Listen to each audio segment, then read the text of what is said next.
The airlock hissed open, and Rekka stumbled through with blood crusted at her temple and a bruise blooming purple-black across her left cheekbone. The medical bay's sterile lights made the injury look worse than it probably was, but that didn't stop the small crowd that had been waiting. Names. The word came from Tin, barely 4 feet tall, fur bristling along his spine. His species, the Yashir, didn't get angry often. They were known across 7 sectors as diplomats, mediators, the ones who talked conflicts down from the edge. But Tin's ears were flat against his skull, and his tail lashed like a whip behind him. Names. Rekka. Now. She blinked, one hand pressed against the wall for balance. Tin. I'm fine. It's just, you are not fine. Another voice, higher pitched. Sela, Tin's littermate, pushed through the gathered crew members. She was smaller, softer looking, but her claws were extended. You left for a simple negotiation. You came back bleeding. Someone hurt you. The human tried to smile, winced, and gave up. Really, it's nothing. Misunderstanding, with some Kravik traders. They got a little aggressive about tariff negotiations. Names. Tin repeated. And this time there was something ancient in his voice. Something that made the bridge officers shift uncomfortably. The Yashir had been spacefaring for 3,000 years before humans left their homeworld. They remembered when they were predators. Give us names. Rekka. She sighed, finally allowing the medical officer to guide her to a bench. The Kravik had gotten in a lucky hit before station security broke things up. Nothing serious, just bruised pride and bruised flesh. But looking at Tin and Sela, at the way the rest of the crew had gone silent and still, she realized she'd made a mistake. Humans were new to the galactic community. 50 years. Barely a blip. They'd arrived with their loud ships and louder opinions. Their bizarre insistence on making friends with species that had been enemies for millennia. They picked up languages like children collected rocks, threw themselves into danger with unsettling enthusiasm, and somehow made it work. And the other species. They'd started to care. That was the problem. Listen, Rekka said carefully. I appreciate the concern, but this is literally my job. Negotiations get heated sometimes. I've had worse sparring sessions in the gym. Not the point. Sela's voice cracked slightly. You are part of this crew. Our crew. Our pack. That word hung in the air. Pack. The Yashir didn't use it lightly. Rekka had been on the Wandering Star for 2 years. She'd been hired as a human liaison, someone who could navigate the complicated social structures that other species found baffling.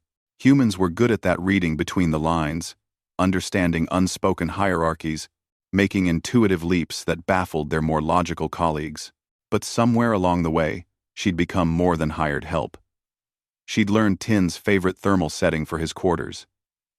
She knew Sela couldn't sleep without the sound of running water. She'd held vigil when their creche father died light years away, had learned the morning songs even though her human vocal cords mangled half the notes, and they'd adopted her right back.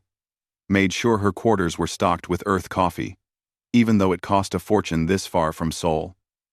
Adjusted the lighting schedules to match human circadian rhythms. Learned that humans needed to be touched, needed physical reassurance in ways that made other species uncomfortable. They'd become pack. The Kravik who hit you, Tin said, his voice dropping to something quiet and dangerous. What was his name? I'm not telling you that. Rekka crossed her arms, then winced as the movement pulled at her bruised ribs.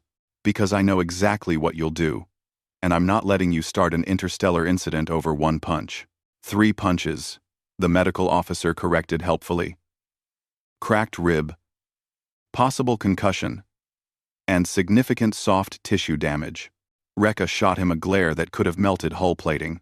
Tin sat back on his haunches, tail still twitching. You don't understand. You're ours to protect, ours to defend. The Kravik hurt you. That requires response. I'm not a possession. That's not what I meant. For the first time, Tin's anger cracked. showing something more vulnerable underneath. Humans. You don't see it, do you? How valuable you are. Not in credits or trade agreements. You, Rekka. You who learned our language when no one else bothered. You who sits with Sela through her anxiety cycles. You who makes terrible jokes during crisis situations and somehow makes everyone calmer. Sela moved closer, pressed her small hand against Rekka's knee. We are not many, our species. We know the value of every pack member. And you, our pack. Even if you're weird and too tall, and eat things that would poison us. Despite everything, Rekka laughed. It hurt, but it was worth it. The Kravik captain already filed a formal apology, she admitted. Station security fined them. They'll think twice before trying to intimidate human negotiators again. It's handled. But you're hurt, Tin said softly. Yeah. But I've got the best crew in 7 sectors to help me heal. She reached down, ran her fingers through the soft fur between Sela's ears, the way the Yashir loved. And next time, I'll duck faster. Tin's ears finally relaxed, though his tail still twitched. Next time, you take backup. Me. I'm excellent at looking intimidating. You're 4 feet tall. I'm terrifying. He bared his teeth in what humans had learned was the Yashir version of a fierce grin. Ask anyone. I once made a Thorian warlord apologize for using the wrong fork. Different kind of terrifying, Rekka pointed out, but she was smiling now. The medical officer finished his scan, administered something for the pain, and declared her fit for duty with rest. The crowd began to disperse, tension easing. But Tin and Sela remained. Humans are strange, Tin said eventually. You join the galaxy, and within a generation, you've made everyone care. Made us all vulnerable. We were fine before, keeping to our own kind. And now? Rekka asked. Sela pressed closer, the Yashir equivalent of a hug. Now we have pack. Inconvenient, terrifying, wonderful pack. Rekka closed her eyes, felt the warmth of Sela's small body, the protective presence of Tin beside her. Out there, the galaxy was vast and cold and often hostile. But here, in this moment, surrounded by aliens who'd become family, she'd never felt more at home.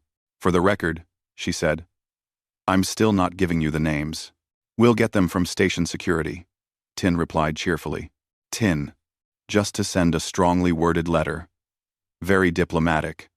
Very proper. Rekka knew he was lying. She also knew she was too tired to argue. A strongly worded letter from a Yashir diplomat, backed by the implied threat of a human who'd walk into danger for them, and a crew who'd walk through fire for her, wouldn't be the worst thing in the galaxy. After all, that's what Pac did. They protected their own,